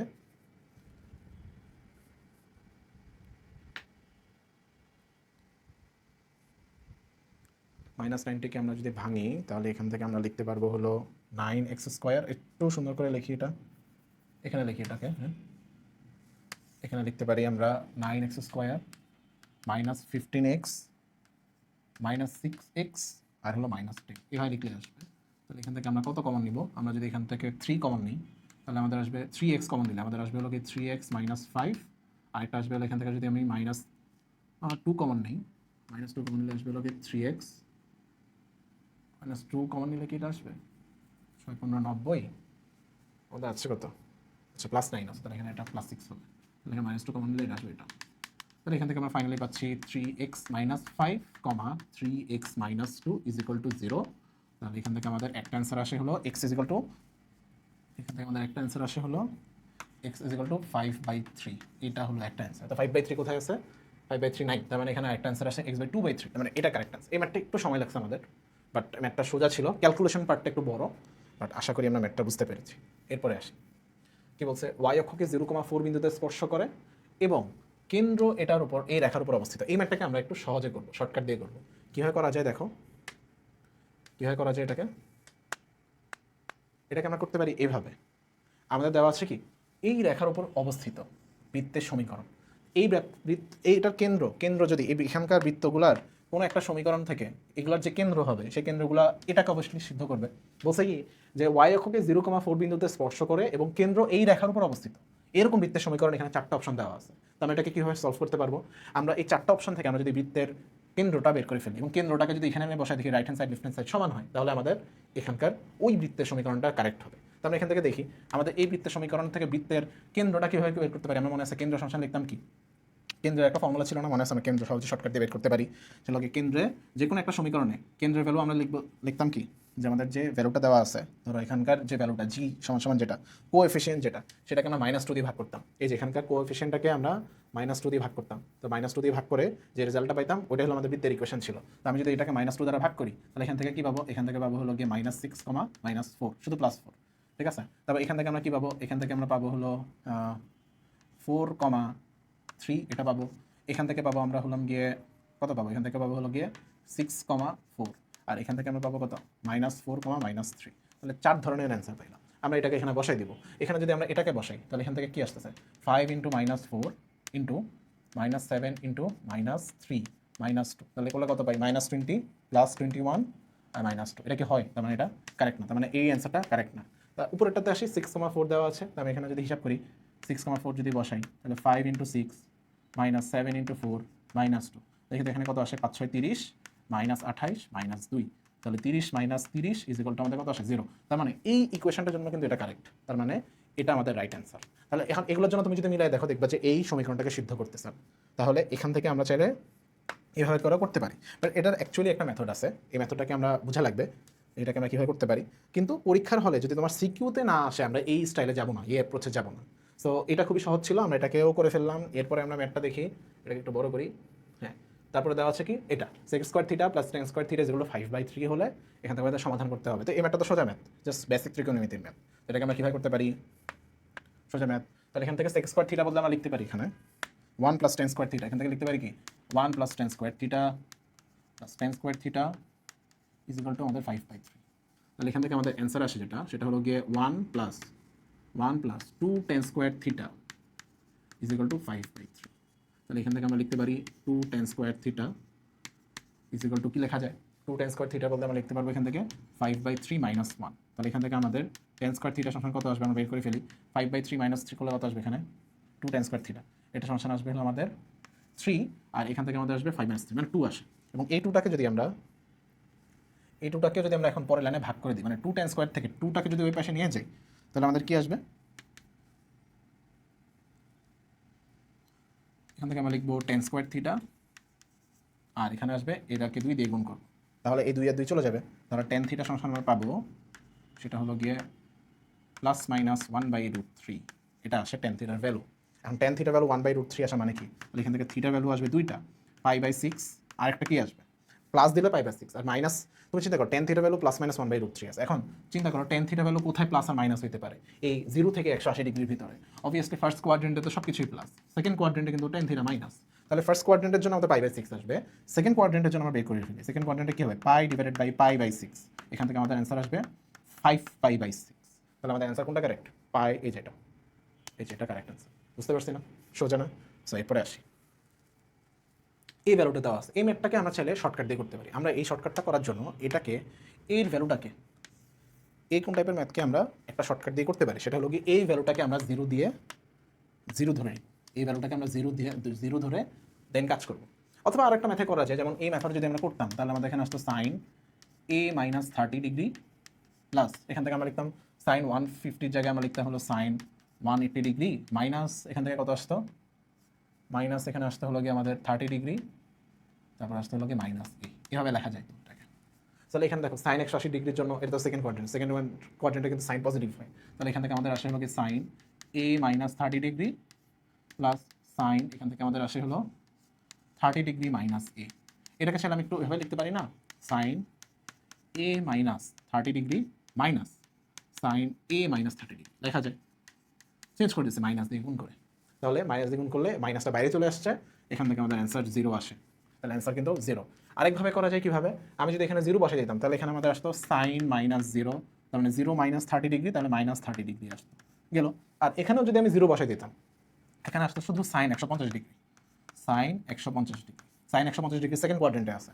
sin 30 ডিগ্রির ভ্যালু হলো আমাদের -30 ডিগ্রির ভ্যালু, আর sin 150 ডিগ্রির ভ্যালু হলো +12। তাহলে অ্যান্সার করলে আমাদের 0 পাই, এটা হলো আমাদের 0, মানে দুইভাবে আমাদের অ্যান্সারটা আসে। তো আশা করি এটা আমরা বুঝতে পারছি। তো এখন আসি পরের ম্যাথটা। পরের ম্যাথটাতে আমাদের কি বলছে, এখানে এটা আরও সোজা ম্যাথ। এটাকে আমরা এটার জন্য আমাদের সূত্র মুখস্থ থাকা লাগবে। সূত্রটা কি ছিল আমাদের, যে একটা বস্তুকে যদি নিক্ষেপ করা হয়, তাহলে ভ্রমণকাল t = হয়, আমরা জানি t = হয় আমাদের 2u sin α / g। তাহলে এখানে u কত দেওয়া আছে, আমাদের 2 × u দেওয়া আছে 32 ফিট পার সেকেন্ড, আর হলো 30 ডিগ্রি কোনো নিক্ষেপ করা হয়েছে, তাহলে এখানে আসবে আমাদের sin 30, সরি এখানে আমাদের আসবে হলো sin 30 ডিগ্রি / g। এর ভ্যালু যদি এখানে ফিট পার সেকেন্ডে দেওয়া আছে, আমরা জানি g এর ভ্যালু, আমরা চাইলে ফিট পার সেকেন্ডে বসালে 32 fit square, feet per second স্কোয়ারে আসে। তাহলে এখান থেকে 32 চলে যায়, 2 × sin 30 ভ্যালু হলো হাফ, তাহলে এখান থেকে আমাদের অ্যান্সার আসে 1। এটা আশা করি বুঝতে পারছি, এটা 1 সেকেন্ড হবে অ্যান্সার, 2u sin α / g। এটা হলো আমাদের ফর্মুলা, এটা আমাদের মনে রাখতে হবে যে একটা বস্তুকে এত আদিবেগে যদি ভূমির সাথে 30 ডিগ্রি কোনো নিক্ষেপ করা হয়, তাহলে আমাদের ভ্রমণকাল t = এটা। আচ্ছা, বুঝতে পারছি আমরা এটা, মুছে ফেলি, পরেরটাতে যাই। এটা হলো কি আমাদের সঞ্চার পথের সমীকরণ, এবং এটাকে আমরা শর্টকাট দিয়ে করে ফেলি। কীভাবে শর্টকাট দিয়ে করতে পারি আমরা জানি। শর্টকাটটা হলো গিয়ে কি এরকম একটা সমীকরণ যদি দেওয়া থাকে, এই সমীকরণে এই সঞ্চার পথের সমীকরণ, এটাকে সবগুলো থেকে মুছে ফেলি। এই সঞ্চার পথের সমীকরণে দেখো, এই সঞ্চার পথের সমীকরণের জন্য আমরা জানি কি যে এরকম টাইপের যদি সমীকরণ হয়, এটা দুইটা জিনিসকে নির্দেশ করতে পারে, একটা হলো উপবৃত্ত, একটা হলো অধিবৃত্ত। এখন কখন উপবৃত্তকে নির্দেশ করবে, কখন অধিবৃত্তকে নির্দেশ করবে। যদি এরকম হয় যে তোমার Z1 মাইনাস Z2 এটার ভ্যালু যদি তোমার কনস্ট্যান্ট বা রাইট হ্যান্ড সাইডে যে কনস্ট্যান্টটা থাকে এটা থেকে যদি বড় হয়, তাহলে আমরা জানি কি এটার জন্য উপবৃত্ত হবে। আর অধিবৃত্ত ক্ষেত্রে কি হবে, উল্টাটা হবে, কে এর ভ্যালু যদি এগুলো থেকে ছোট হয় তাহলে আমাদের কি হবে, অধিবৃত্ত হবে। ঠিক আছে, তো এলিপস মানে আমাদের কি উপবৃত্ত। দেখি তো এটা উপবৃত্ত হয় কিনা, এখান থেকে আমরা দেখে আসি। তাহলে আমাদের দেখি তো Z1 মাইনাস Z2, Z1 কি -5, তাহলে -5 করলে কত পাই, মডুলাস দিয়ে উঠাই দিলে 10 পাই। 10 এর ভ্যালু কি 16 থেকে কি বড় না, মানে 16টার ভ্যালু, কে এর ভ্যালু 10 থেকে বড়, কে এর ভ্যালু 10 থেকে বড়, আর 16 10 থেকে বড়, তার মানে এটা আমাদের এলিপস। কেন, Z1 মাইনাস Z2 করার পরে আমরা এই ভ্যালুটা পাইছি, কে এর ভ্যালু আমাদের 16, 10 16 থেকে ছোট বা 16 10 থেকে বড়, যা উপবৃত্তকে নির্দেশ করে। Correct answer ellipse. এটা আশা করি বুঝতে পারছি। আচ্ছা, তারপর একটা দেখি আমরা, এখান থেকে আমাদের এই ম্যাথটা আরও সোজা, এটাকে আমরা একটা সহজ উপায় করে ফেলি। কীভাবে করতে পারি দেখো, এটাকে আমরা করতে পারি এইভাবে। দেখো 1 প্লাস a প্লাস i আমরা গুণ করে দিই, আর গুণন করলে আমরা কি পাবো, এখান থেকে পাবো a minus i is equal two পাবো ai, এটাকে এটা দ্বারা গুণ করলাম ai plus i square, i square মানে কিন্তু -1, a মাইনাস i ai -1। আমি যদি এখন i এর সহগ সমীকৃত করি তাহলে কি পাই, তাহলে দেখো i এর যদি সহগ সমীকৃত করে পাই, এখান থেকে পাবো হলো -1 আর এখান থেকে পাবো হলো a, তার মানে a এর ভ্যালু পাইতেছে আমরা -1, তার মানে এটা হলো আমাদের কারেক্ট অ্যান্সার। সহজ না, এই ইকুয়েশন থেকে এতটুকু থেকে আমরা i এর সহগ সমীকৃত করছি, তাহলে এখান থেকে i এর সহগ সমীকৃত করলে -1, এখানে i এর সহগ হলো a, মানে a সমস্যা -1। সোজা ম্যাথ, এটা শেষ। এরপরে আসি 9 থিটা ইজ ইকুয়াল টু, এখানে একটু ভুল আছে, আমাদের এই ম্যাথটা একটু কারেক্ট করতে হবে। ভুলটা হলো আমাদের এখানে 9 থিটা ইজ ইকুয়াল টু পাই হবে, 9 থিটা ইজ ইকুয়াল টু এখানে পাই হবে, পাই এখানে আসবে পাই, তাহলে এখানে থিটা ইজ ইকুয়াল টু আসবে আমাদের পাই/9, পাই/9 মানে কত 20 ডিগ্রি। তাহলে এখান থেকে cos theta, cos 2 theta, cos 4 theta কি আসবে, আমাদের আসবে হলো cos 20 degree into cos 40 degree into cos, এখানে কত আসবে 4 ইন্টু 80 ডিগ্রি, রাইট। তাই এখন আসি এই ম্যাথটাকে আমরা কীভাবে সলভ করতে পারি, আমরা ফর্মুলা জানি, cos 20 ডিগ্রি ইন্টু হাফ দ্বিগুণ করলাম, লিখতে পারি 2 cos 40 degree into cos 80 degree. এটা কখন ফর্মুলা হয়, এই ফর্মুলাটা কখন হয়, আমরা জানি যে cos a plus B plus cos a minus B করলে আমরা যেটা পাই সেটা হলো কি এটা, এই ফর্মুলাটা। তাহলে এটা লিখে ফেলি আমরা, cos 20 degree into half cos a plus B divided by 2, তাহলে এখান থেকে কত আসে, sorry cos a plus B, তাহলে a প্লাস বি করলে কত আসে 80 আর 40 যোগ করলে পাবো আমরা এখানে, এই হাফটা তো বাইরে, তাহলে এখান থেকে পাবো আমরা, এই হাফটাকে বাইরে নিয়ে আসবো না, আচ্ছা ঠিক আছে, তাহলে এখান থেকে পাবো আমরা cos 120 ডিগ্রি। 120 ডিগ্রি ভ্যালু কত আমরা জানি, -হাফ না, তাহলে এখানে -হাফ বসাই দিতে হবে, এখান থেকে -হাফ বসাই দিই। আর cos a মাইনাস বি মানে এখান থেকে আমাদের আসবে হলো cos 40 ডিগ্রি, 80 - 40 মানে cos 40 ডিগ্রি। এখন আসি আমরা যদি এখান থেকে হাফ দিয়ে যদি পুরোটাকে গুণ করি, এখানে পাবো -1/4, এখানে মনে ভুল হয়েছে, একটা প্লাস দেয়নি, ঠিক আছে। আমরা যদি এখন এটাকে গুণ করি, -1/4 cos 20 ডিগ্রি আসে, আর এখানে হাফ cos 20 ডিগ্রি দিয়ে যদি আমরা এটাকে গুণ করি, তাহলে এখানে আসবে আমাদের half cos 20 degree into cos 40 degree. এতটুকু পর্যন্ত বুঝছি আমরা, জাস্ট এইটাকে দিয়ে এতটুকু পার্ট দিয়ে আমরা এই পুরোটাকে গুণ করে দিচ্ছি। এখন আসি এতটুকু পার্টের জন্য আমরা আবার কি করতে পারি, -1/4 লিখলাম cos 20 ডিগ্রি, এতটুকুর জন্য আমরা লিখতে পারি আবার হাফ ইন্টু, আবার একটা অতিরিক্তভাবে হাফ গুণ করলাম, তাহলে ভিতরে কি আসবে, ভিতরে আসবে হলো কি 2 cos 20 degree into cos 40 degree, এটা আসে। এখন এটাকে আমি আর এক্সট্রা লিখবো না, আমি এখানে ডাইরেক্ট একটা লাইন লিখবো। কি লাইনটা লিখতে পারি এখানে, এটাকে ফর্মুলাতে ভেঙে দিব, ফর্মুলাতে ভেঙলে আমরা এখান থেকে কী পাবো, এখান থেকে পাবো cos 60 ডিগ্রি, cos 60 ডিগ্রির ভ্যালু আমরা কত জানি, মানে cos a plus B, a এর ভ্যালু 20, b এর ভ্যালু 40, তাহলে a plus B cos 60 degree, cos 60 ডিগ্রির ভ্যালু কত আমরা জানি, শুধু হাফ না, এখানে আসবে আমাদের শুধু হাফ, তাহলে এখান থেকে আমাদের আসবে হাফ, আর প্লাস এখান থেকে আমরা আর কি করবো, cos 60 ডিগ্রির ভ্যালু কত, হাফ না, তারপর আসে আর এখানে আসবে কত, শুধু cos 20 ডিগ্রি। এটা আশা করি বুঝতে পারছি, ঠিক আছে, এতটুকু বুঝতে পারছি। এটা তো হাফ আছে, আমরা যদি এখানে 2 আনি, এটা তো দরকার নেই আসলে, এই হাফটার দরকার নেই কোনো, শুধু শুধু লিখছি হাফটা, এটা তো হাফ ছিলই, আমি এখানে অতিরিক্তভাবে 2 আনছি। আচ্ছা যাই হোক, এরপরের লাইনে আমরা কি করতে পারি দেখো, আচ্ছা এখানে ভুল না, ঠিকই আছে, আমরা ভুল করছি। তাহলে এখান থেকে আমরা কি পাবো, আমরা যদি এখন -1/4 cos 20 ডিগ্রি লিখলাম, তাহলে এখানে হাফ দিয়ে এটাকে গুণ করলে কত পাবো, 1/4 কে 1/2 দিয়ে গুণ করলে 1/8, আর প্লাস 1/4 কে দিয়ে এটাকে গুণ করলে 1/4 cos 20 ডিগ্রি। তাহলে দেখো এটা আর হলে এটা কাটাকাটি চলে যায়, বাদ পরে থাকে কি 1/8, তার মানে অ্যান্সার আমাদের কত 1/8। করতে একটু সময় লাগছে, বাট এই ম্যাথটা করতে কিন্তু 1 মিনিটের বেশি লাগার কথা না, এটা অনেক সোজা ম্যাথ। আমি একটু আস্তে আস্তে দেখাচ্ছি দেখে আমাদের সময়টা বেশি লাগতেছে, বাট এই ম্যাথটা সোজা। আচ্ছা এরপরে ম্যাথটাতে দেখি 22 নম্বর ম্যাথে আমাদের কি বলছে, একটা বাক্সে 3টি লাল 3টি সবুজ 2টি নীল বল দেওয়া আছে। দৈবভাবে আমাদের যদি 3টি বল তোলা হলে 2টি বল সবুজ হওয়ার সম্ভাবনা কত। এখন দেখি, দেখো আমাদের কাছে টেকনিক্যালি সবুজ বল আছে 3টা, আমাদের কাছে সবুজ বল আছে 3টা। ম্যাথটা দেখো অনেক সোজা একটা ম্যাথ। 3টা সবুজ বল আছে আমাদের কাছে অলরেডি, আমাদের হাতে 3টা সবুজ বল আছে। ধরো গ্রিন কালার, আমি একটা গ্রিন কালার নেই, ধরো এরকম আমাদের বল আছে কয়টা, 3টা বল আছে। তারপর বলছে হলো লাল 3টা, সবুজ লাল হলো আমাদের 3টা, আর হলো কি আমাদের নীল হলো 2টা। এই যে নীল হলো আমাদের 2টা বল, এখানে 2টা বল দেওয়া আছে। এখান থেকে বলছে দৈবভাবে আমি 3টা বল তুলছি। এখন 3টা বল যদি তুলি, এখান থেকে 2টা বল হওয়ার সম্ভাবনা কত, 2টা সবুজ বল হওয়ার সম্ভাবনা। এই যে দেখো 2টি সবুজ বল হওয়ার সম্ভাবনা। তাহলে এটাকে আমরা কীভাবে করতে পারি, 3টা সবুজ বল থেকে আমি যদি 2টা সবুজ বল মানে তুলতে চাই, তুমি চিন্তা করো সবগুলা বল আছে, কয়টা বল আছে এখানে, টোটাল 3টা 3টা 6 8টা বল আছে, তার মধ্যে 3টা সবুজ বল আছে। 3টা সবুজ বল থেকে আমি 2টা সবুজ বল তুলতেছি, তার মানে আছে 3টা বল, এখান থেকে আমি সবুজ তুলতেছি আরও 2টা, তাহলে 3C2 হইলো এটা। এখান থেকে বলছে কি সম্ভাবনা বের করতে। আমরা অ্যাকচুয়ালি জানি কি এখানে সম্ভাবনার এইভাবে না লিখে আমি ডাইরেক্ট ফর্মুলা দিয়ে করি।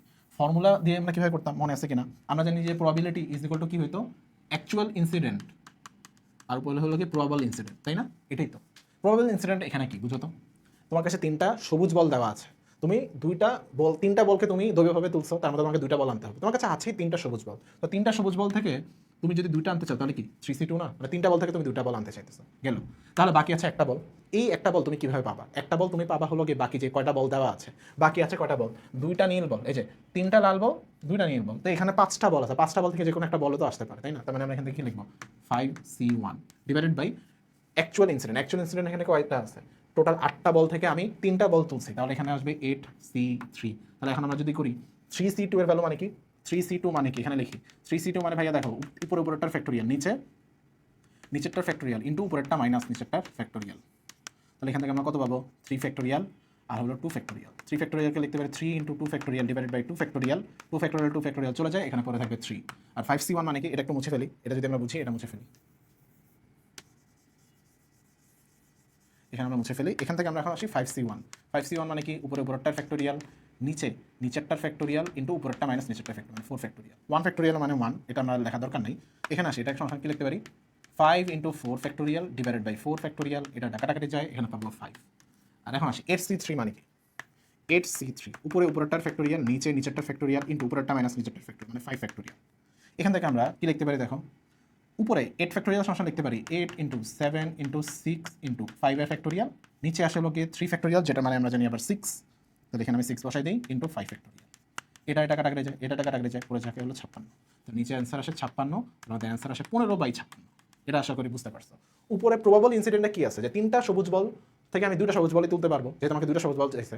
আর আরেকটা বল যদি আমি আনতে চাই, যেহেতু আমাকে 3টা বল তুলতে বলছে, আরেকটা বল এই 5টা বল থেকে একটা বল হবে। কোন 5টা বল, এই যে লাল 3টা বল, নীল 2টা বল, এই 5টা বল থেকে একটা বল হবে। আর বাকি আছে কি, বাকি আছে হলো কি টোটাল ইনসিডেন্ট, বা এখানে অ্যাকচুয়াল ইনসিডেন্ট লিখছি। টোটাল ইনসিডেন্ট মানে কি 8টা বল থেকে আমি 3টা বল পিক আপ করছি, তাই এখানে আসছে 15/56। অ্যান্সার হলো আমাদের এটা। আচ্ছা এটা বুঝলাম, তারপরেরটা আসি আমরা।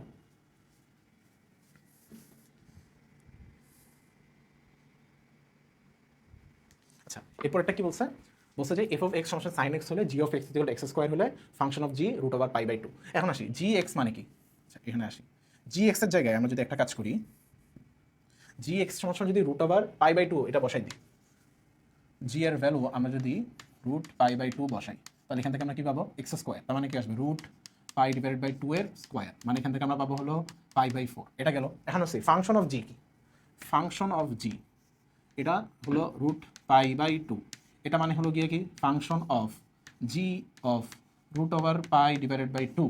এটা মানে কি, এটা মানে একটু আগে করছি ফাংশন অফ g/2 মানে কি π/4, এটা আসে না? তো এতটুকু মান তো আমরা এখান থেকে বের করে ফেলছি। এটা মানে কি আসছে ফাংশন অফ g অফ √π/2, হ্যাঁ √π/2 এর মান বের করছি π/4, তাহলে ফাংশন অফ π/4 এর জায়গায় ফাংশন অফ পড়ে যে মানে sin x ছিল, sin x এর জায়গায় আমরা π/4 বসিয়ে দিব, তাহলে এখান থেকে আমাদের আসে কত sin π/4 মানে 1/√2। অ্যান্সার হলো 1/√2। এই যে এটা কারেক্ট অ্যান্সার। সোজা না? এটা করতে অনেক সময় লাগে। গেল। এইটার মান কি করতে বলছে? এখানে একটা ভুল আছে, আমরা একটু ঠিক করে নিই এটা। এখানে একটা স্কোয়ার হবে, আরে এখানে একটা স্কোয়ার হবে। স্কোয়ার যদি হয়, আমরা যদি এখন মডুলাস উঠাই দিই, তাহলে কি আসবে? এখান থেকে x² + 1 10 থেকে বড় এবং -10 থেকে বড় এবং 10 থেকে ছোট। এখন উভয় পক্ষ থেকে আমি -1 বাদ দিয়ে দিই, তাহলে এখানে আসবে 9। এটা মুছে ফেলি, এখানে আসবে আমরা 11 -11 আসবে, এটা লিখে ফেলি -11। এটা গেল, তাই না? এখন এটা একভাবে কি হতে পারে? -11 এর ভ্যালু x² থেকে ছোট। এটা কি সম্ভব? তুমি বলো। তুমি যদি এখানে মানে বর্গমূল করে দাও, তাহলে কি আসবে? দেখো x² এর ভ্যালু, মানে শুধু x এর ভ্যালু চিন্তা করো, শুধু x এর ভ্যালু, শুধু x এর ভ্যালু √+- 11 থেকে বড়। এটা অবাস্তব না? তার মানে এটা কি হওয়ার চান্স আছে কোনোভাবে? কোনো চান্সই তো নাই। তাহলে আমাদের কাছে অপশন আছে 8। তাহলে এটাকে আমি মুছে দিই, এটাকে আমি মুছে দিলাম। তাহলে বাকি যতটুকু থাকবে, বাকি যতটুকু থাকবে আমরা এটাকে লিখে ফেলি এখানে। তাহলে লিখে ফেলে কি আসবে আমাদের এখানে? x² এর ভ্যালু 9 থেকে বড়। তাহলে এখন যদি x² উঠাই দিই, তাহলে এখানে কি আসবে? এখানে আসবে হলো গিয়ে +-x, যেটা ভ্যালু কি 3 থেকে বড়। +-x যে কথা, মডুলাস অফ x একই কথা, তাই না? Modulus of x। বা তুমি চাইলে এই লাইনটাকে স্কিপ করতে পারো, এখানে এটাকে বাদ দিতে পারো, পরের লাইন সরাসরি এটা লিখতে পারো। এটা যদি লিখি, পরের লাইনটা কি হবে বুঝতে পারতেছো? তার মানে x এর ভ্যালু -3 থেকে বড়, +3 থেকে বড়, সরি +3 থেকে ছোট। এটা কোথায় আছে? এই যে এটা অপশন, তোমার এটা অ্যান্সার। বুঝতে পারছি না? অনেক সোজা ম্যাথ না? তো আসি, এটা বুঝতে পারলে পরের ম্যাথে যাই আমরা। পরের ম্যাথ কি বলছে? একটা ভেক্টরের উপর একটা ভেক্টরের অভিক্ষেপ। আচ্ছা, এগুলো আমরা করছি, ভেক্টর চ্যাপ্টার এটা করছি আমরা, অনেকে ফিজিক্সেও পড়ছি। চ্যাপ্টারটা অনেক সোজা। যখন একটা ভেক্টর, ধরো আমাদের কাছে দেওয়া আছে, এটা আমাদের একটা ভেক্টর পি ভেক্টর, এটা আমাদের কিউ ভেক্টর। কি বলছে? বলছে যে হলো পি ভেক্টরের উপর কিউ ভেক্টরের অভিক্ষেপ। তাহলে পি ভেক্টরের উপর কিউ ভেক্টরের অভিক্ষেপ, মাঝখানে যদি থিটা অ্যাঙ্গেল হয়, এটা সমান কি হবে? কিউ কস থিটা না? কিউ কস থিটা মানে আমরা কি জানি? কিউ কস থিটা মানে হলো P dot Q divided by হলো পি এর মান। এতটুকু কে বোঝায়?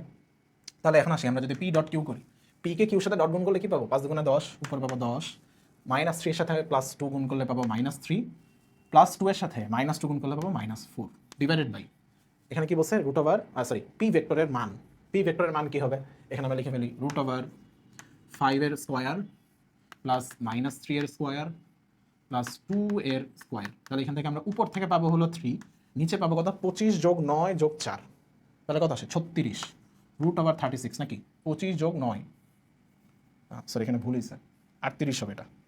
36 না 38, কাজ এখানে আসবে আমাদের হলো, এটা একটু ঠিক করি, 9 + 4 13 আর 25 38 আসে। তার মধ্যে কারেক্ট অ্যান্সার কত? 3/38। কোথায় আছে এটা? এই যে এটা, এটা কারেক্ট অ্যান্সার। সোজা নাম একটা। আচ্ছা গেল। এরপরেরটাতে আসি আমরা। 1 2 0 দ্বারা গঠিত 3 অঙ্ক বিশিষ্ট সংখ্যার মধ্যে কয়টি সংখ্যা 2 দ্বারা বিভাজ্য? ধরো তোমার কাছে 3টা অঙ্ক দেওয়া আছে। 3টা অঙ্ক দ্বারা তুমি যদি সংখ্যা বের করতে চাও, তাহলে তোমার ওই সংখ্যাটার 3টা স্থানীয় ঘর থাকবে। এটা হলো কি আমাদের শতক, এটা আমাদের দশক, এটা আমাদের একক, তাই না?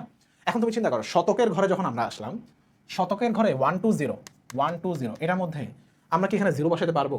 0 তো বসাতে পারবো না। তার মানে আমাদের কাছে অপশন আছে 2টা অঙ্ক বসানো। এটা আইদার 1 হবে নাহলে 2 হবে। 2টা অঙ্ক বসাতে পারবো, মানে সহজ কথা 2টা অঙ্ক এখানে বসাতে পারবো। টেকনিক্যালি এটা মুছে দিই, 2টা অঙ্ক আমরা এখানে বসাতে পারবো। 1 আর 2 এবং 0 এর মধ্যে 1 আর 2 বসাতে পারবো। এখন আসি এটাতে, শতকের ঘরে, সরি দশকের ঘরে আমরা চাইলে 3টা অঙ্কই বসাতে পারবো। 1 চাইলে 2 বসাতে পারবো, চাইলে 0 বসাতে পারবো, 3টাই কারেক্ট। তার মানে আমি এখানে 2টা অঙ্ক বসাতে পারি। দশকের ঘরে আমি 3টা অঙ্ক বসাতে পারি। এখন দেখি এককের ঘরে আমাকে কোন অঙ্কগুলো বসাতে পারি। এককের ঘরে কি আমি এখানে 1 বসাতে পারবো? বলো তো কেন পারবো না?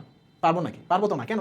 বলছে যে 2 দ্বারা বিভাজ্য হইতে হবে। আমরা জানি যে কোনো সংখ্যা যদি 2 দ্বারা বিভাজ্য হইতে হয়, তাহলে তার একক স্থানীয় অঙ্ককে আমাকে 2 অথবা 0 হতে হবে। এখন 2 আর 0 যদি হতে হয়, তাহলে আমাদের তো এখানে 1 আসার কোনো প্রশ্নই আসে না। তার মানে অপশন হলো আমাদের 1 আসবে অথবা 2 আসবে অথবা আমাদের 0 আসবে। তার মানে এখানে 2টা অঙ্ক আসে, এখানে 3টা অঙ্ক, এখানেও 2টা অঙ্ক, এখানে কোন 2টা? 1 আর 2। তাহলে এখন দেখো, এখানে 3টা অঙ্ক, এখানে 2টা অঙ্ক, এখানে আরও 2টা অঙ্ক। তাহলে আমরা যদি 3 × 2, সরি ভুল করছি, এখানে যদি আমরা 2 × 3 × 2 করি, তাহলে আমাদের এখানে কয়টা সংখ্যাগুলো, 3 অঙ্কগুলো সংখ্যাগুলোর মধ্যে গঠিত, কয়টা অঙ্ক আমরা গঠিত, মানে কয়টা সংখ্যা গঠিত করতে পারি আমরা এখান থেকে বের করে ফেলতে পারি 12টা সংখ্যা গঠন করতে। দেখো এই যে অপশনে দেওয়া আছে 12টা অঙ্ক, খুবই সোজা না? এখান থেকে আমরা দেখলাম কি শতক, দশক এবং একক। এখানে শতকে দেখলাম 2টা অঙ্ক নিতে পারি, দশকে দেখলাম 3টা অঙ্ক এবং এককের ঘরে 2টা অঙ্ক। তাহলে 2 × 3 × 2 করলে আসে 12। এটা আশা করি আমরা বুঝতে পারছি। সোজা ম্যাথ, সম্ভাবনার ম্যাথ এটা একটা। আচ্ছা, এর বিস্তৃতিতে এক্স বর্জিত পদ। তার এখন এর বিস্তৃতিতে আমরা জানি না যেটা কি হবে, যে এক্স বর্জিত পদ কোন পদটা আমরা জানি না। তো আমরা ধরে নিই টি আর প্লাস 1তম পদ হলো আমাদের এক্স বর্জিত পদ। টি আর প্লাস 1তম পদটা হলো আমাদের এক্স বর্জিত পদ। টি আর প্লাস 1 নম্বর পদটা হলো এক্স বর্জিত পদ। এটা যদি এক্স বর্জিত পদ হয় তাহলে আমাদের এখানে কি আসবে, এটা আসবে হলো কি 10 সি আর, তারপরে এখানে আসবে 2x² two the power R minus 1, আর এখানে আসবে আমাদের হলো into 1/2x³ two the power আর। এখন আসি এই প্রথম পদটাকে আমরা কীভাবে লিখতে পারি, তো ভেঙে লিখি। এখানে আমরা লিখতে পারি 2 to the power R minus 1 into x to the power, এখানে কত ছিল 2 ছিল না, এখানে 10 হবে, 10 মাইনাস আর হবে, সরি এখানে একটু ভুল করছি আমরা, এটা হবে 10 মাইনাস আর মাইনাস 1 লিখে ফেলছি, 10 মাইনাস আর হবে। তাহলে এখান থেকে আমরা কি লিখতে পারি, উপরে 20 মাইনাস 2r এটা লেখা যায়। আর এটার জন্য কি লেখা যায়, এখানে আমরা লিখতে পারি হাফটাকে বাইরে নিয়ে আসি, হাফটাকে বাইরে নিয়ে আসার দরকারও নাই, যদিও আমি যদি আর দ্বারা গুণ করে ফেলি তাহলে এখানে আসবে 1 two the power 2r into এখান থেকে লিখতে পারি x two the power 3r এটা লেখা যায়। আচ্ছা এখন এটা মানে কি, এটা মানে আমরা লিখতে পারি 2 টু দি পাওয়ার মাইনাস আর লেখা যায়, বা অন্য হ্যাঁ এটা লেখা যায়, এটাকে লিখতে পারি x two the power minus 3r এটাও লেখা যায়। আর এটা কি ছিল আমাদের, এখান থেকে আমরা এই সবগুলা, এটা তো এটা ছিল, এটা কিন্তু আমরা চেঞ্জ করবো না, আর সবগুলোকে যদি আমরা মার্চ করে ফেলি একসাথে তাহলে আমরা যেটা পাবো সেটা হলো 10cr ইন্টু আমাদের হলো 2 to the power R minus 1 into x to the power 20 minus 2r 2 to the power minus r x to the power minus 3r। তো আমরা যদি গুণ করি পাওয়ার যোগ হয়ে যাবে, তাহলে এখানে আসবে 10cr 2 to the power R minus 1 2 to the power minus r, এখান থেকে পাবো আমরা x to the power 20 minus 5r। যেহেতু বলছে এক্স বর্জিত পদ, এক্স বর্জিত পদের জন্য আমরা জানি কি এক্স এর সহগ কত হবে, 0 হবে। তার মানে এটা যদি হয় এক্স এর পাওয়ার যদি 0 হয় আমরা এখান থেকে লিখতে পারি, অন্য কালি ইউজ করি, এখান থেকে আমরা লিখতে পারবো 20 minus 5r is equal two 0, এটা লেখা যায় 20 minus 5r is equal two 0 লেখা যায়। তাহলে এরপরে লাইনে আমরা লিখবো হলো আর সমান সমান আমাদের কত, এখান থেকে আর সমান সমান আসে আমাদের 4, তাহলে আর সমান 4 হলে আমাদের কি টার্মটা কত আসবে, টার্মটা আসবে আমাদের 5। তার টার্মটা যদি এখন 5 টার্ম আসে, আমরা যদি এখন লিখে ফেলি এগুলোকে সব কিছু মুছে ফেলি, তাহলে আমাদের টার্মটা যদি 5 টার্ম আসে, 5 টার্মের জন্য আমরা কি লিখতে পারি 10c আর এর মান কত 4 গেল into 2x² two the power 10 minus 4 এটাও গেল, তারপর আসতেছে কি 1/2x³ টু দি পাওয়ার 4 এটাও গেল। তাহলে এখান থেকে আমরা লিখতে পারি 10cr, এখানে আসবে কত x এর পাওয়ার দেখো 12 আসবে, আর এখানেও x এর পাওয়ার কত 12, তো x এর পাওয়ার 12 এবং 1/x টু দি পাওয়ার 12 কাটাকাটি চলে যায়, পরে থাকবে কি, পরে থাকবে আমাদের 2 to the power 6 into 2 to the 1/2 to the power 4, এখান থেকে আমাদের আসবে কি 10c4 ইন্টু 2 স্কোয়ার। আর 10c4 এর ভ্যালু তো আমরা মুখস্থ জানি না, তো আমরা এখান থেকে বের করে ফেলি 10c এর মান কি 10 ফ্যাক্টোরিয়াল, উপরে 10 এর ফ্যাক্টোরিয়াল, নিচে হলো উপরে উপরেরটা ফ্যাক্টোরিয়াল, নিচেরটা ফ্যাক্টোরিয়াল ইন্টু উপরেরটা মাইনাস নিচেরটা ফ্যাক্টোরিয়াল, 10 মাইনাস 4 করলে 6 পাই, এটা ফ্যাক্টোরিয়াল। এটা সবসময় আমরা কি লিখতে পারি, এটার সাথে আবার 4 গুণ আকারে ছিল।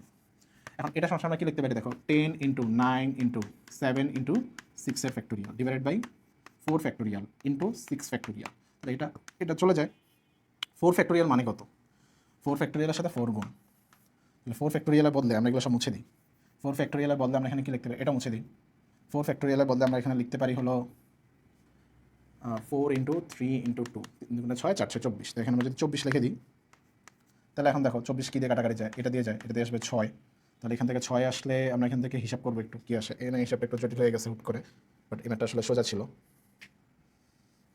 এখানে 7 9 63 630 630 কেমন 7 9 63, এখানে ভুল হয়েছে একটা, এই যে ভুলটা তো এখানে হয়েছে 8 গুণ দেই নেই, এটা বলি কী রে এরকম কেন, আর এখানে ছিল নিচে 24, এবার ঠিক আছে 24, 8 দিয়ে 24কে কাটা যায় 3, 3 দিয়ে আমরা 9কে কাটতে পারি 3, 3 সাথে 21 210, 210কে 4 দিয়ে গুণ করলে আসে 840, মানে এটা কারেক্ট অ্যান্সার। বুঝতে পারছি, সোজা ম্যাথ, ক্যালকুলেশন করা লাগবে একটু জাস্ট, এটাই আর কিছু না। পরে ম্যাথটা দেখি আমরা 28 নম্বর ম্যাথমেটিক্স শব্দটিতে বর্ণগুলা কত রকমভাবে সাজানো যাবে যদি প্রথম এবং শেষ স্থানে টি থাকে। এখন দেখো ম্যাথমেটিক্স শব্দটাতে আমরা আগে ম্যাথমেটিক্স শব্দটা লিখি, কই গেল,